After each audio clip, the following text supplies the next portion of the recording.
城咁 chill，究竟有冇地方啱晒追求刺激嘅年輕一代，同時又可以合家歡，小朋友都啱玩呢？答案係有㗎，就係呢度 Escape Penang， 估唔到咁好玩，我哋一年已經嚟咗2次啦。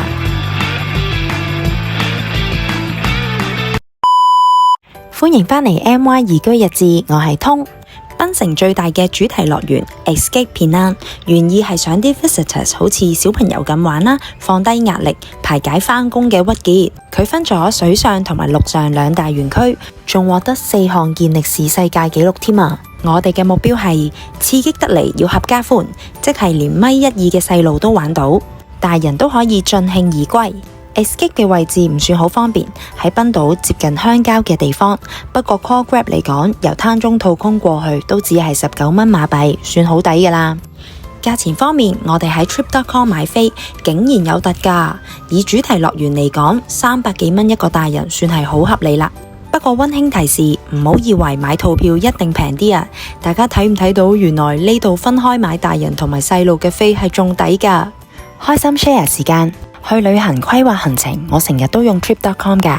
無論係訂機票、酒店、景點門票，甚至係演唱會飛，我都試過訂，真係好好用。佢有好多目的地介紹同埋攻略，仲會定時派 coupon 俾你，仲會 send email 提你添㗎。買嘢又有 discount， 即刻幫你慳到錢啊！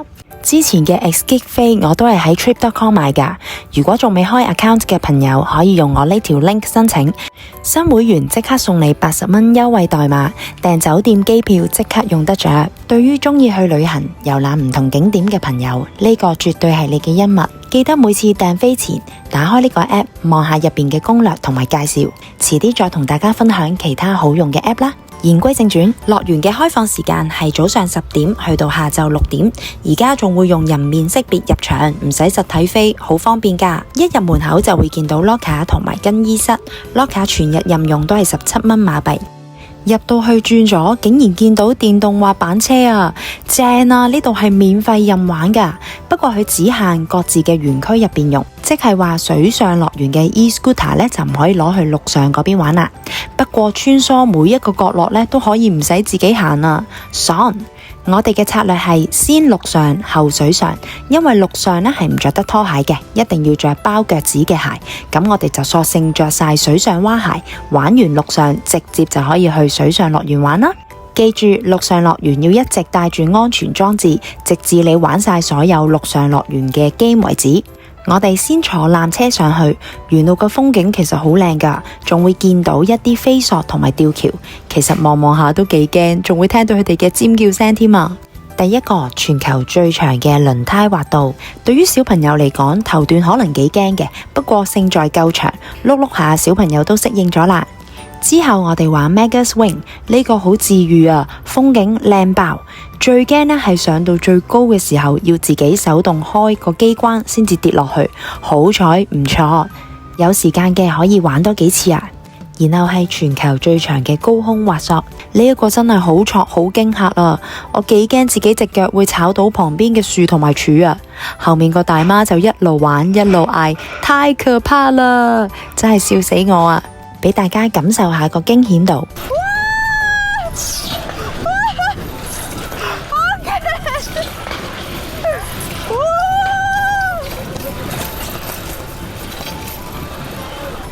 至於全球最長嘅管道水上滑梯，反而唔算好驚喎，可能佢距離長啦，易適應，小朋友都啱玩。成個過程碌咗幾分鐘，你好似置身熱帶雨林一樣，可以欣賞下風景添。轉入水上園區，先嚟 Speed Racer 飛氈，我會話刺激好玩，呢個係必備項目啊。不過你就預咗會食到成面都係水啦。然後就係 Banana Flip， 呢個驚恐度係最高㗎，因為位置好高啦，而且超斜。最驚係嗰一下閂咗門，但係又未開閘嗰一刻。當你一落到去3秒唔夠，就已經拋咗出嚟跌埋落水，驚都未驚得切嘅時候，已經浸咗落水啦。所以玩完之後，你覺得自己好似解鎖咗一個技能，超有成功感。而 Family Twitter 係幾大驚喜嘅喎，因為佢係一條望落去冇乜嘢嘅滑梯，但係玩落去係幾恐怖㗎。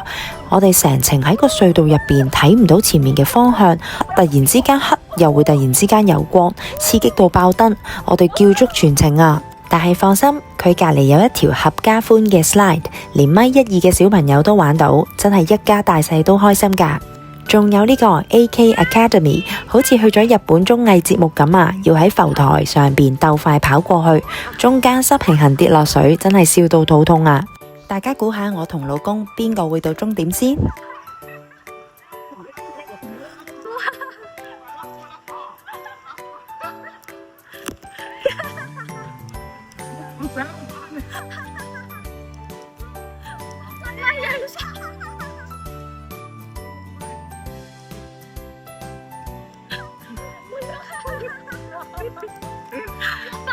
你老公爬緊上嚟啦，你快啲爬上嚟咯！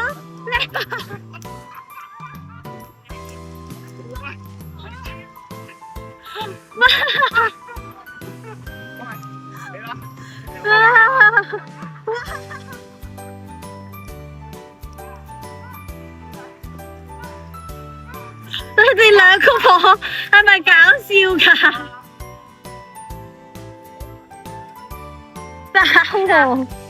點兩個認唔認輸定係再爬上去？你哋兩個認唔認輸？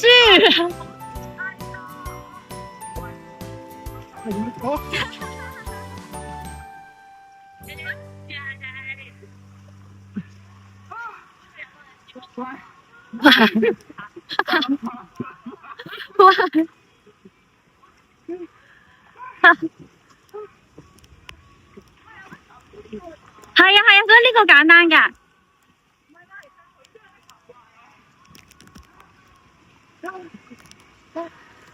笑死我！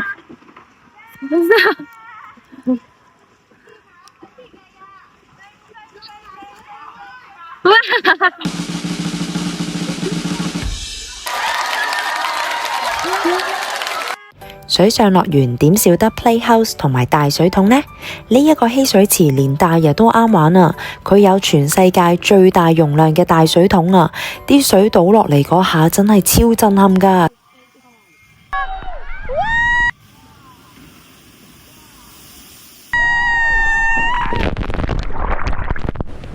仲有人造浪同埋打排球嘅環節，仲有呢個 Dunk Tank。朋友就係坐喺凳上邊，而凳下邊呢就係一個水池嚟嘅。只要有人用波掉中咗呢個紅色掣，佢就會嘭一聲跌落水，俾大家見識下咩叫一擊即中。想講呢個樂園嘅所有職員都係好親切友善㗎，所以我哋成個體驗都充滿住歡樂嘅氣氛。不過有一個小插曲出現咗啊，唔知係咪天氣太熱，所以我老公玩陸上樂園嗰邊嘅時候就玩到中暑、見暈啦、頭痛同埋嘔添啊！好彩呢度嘅工作人員超有愛啊！我哋去 First Aid 站嘅時候，佢哋都好關心佢嘅情況，亦都喺我哋要求之下，佢俾咗一啲 Panadol 俾佢食。食完之後瞓咗一輪就真係好咗啦。之後再重遇返嗰啲 staff 嘅時候，佢哋都好關心老公嘅情況，我會覺得係發自內心嘅關懷嚟㗎，所以我哋都好感動。最後俾少少溫馨提示大家：第一，一定要帶蚊怕水，因為呢度係叢林嚟嘅，會比較多蚊。二，水上可以着拖鞋，但係玩陸上嘅記得要買返對包腳趾嘅鞋。如果你淨係着拖鞋，係冇得玩陸上嘅遊戲㗎。第三，呢度更衣室嘅水係凍水嚟嘅，所以呢，有得揀呢，我哋自己就會揀返屋企先沖涼。第四，呢度嘅天氣超熱㗎，所以一定要帶夠水同埋補充電解質，如果唔係就會好似我老公咁中暑㗎啦。少少總結。Escape Penang 作為檳城最大嘅主題樂園，我覺得佢真係好啱一啲追求刺激嘅年輕人去玩啦，亦都同時照顧到一啲有小朋友嘅家庭，真係合家歡之選啊！我哋已經係1年嚟2次玩㗎啦，但係我哋都仲有好多陸上嘅項目未玩晒，所以我哋一定會再返嚟嘅。睇緊呢條片嘅你 ready 好未呢？快啲過嚟 Escape 挑戰下自己啦！鍾意呢條片嘅記得 like 同埋 share 俾你朋友知，等佢知道 Escape Penang 原來咁好玩。subscribe 我 channel， 撳埋鐘仔，有新片就會通知你㗎喇。想睇更加多馬來西亞嘅玩樂攻略，留言話我知你最推介邊個樂園，我哋下條片再見，拜拜。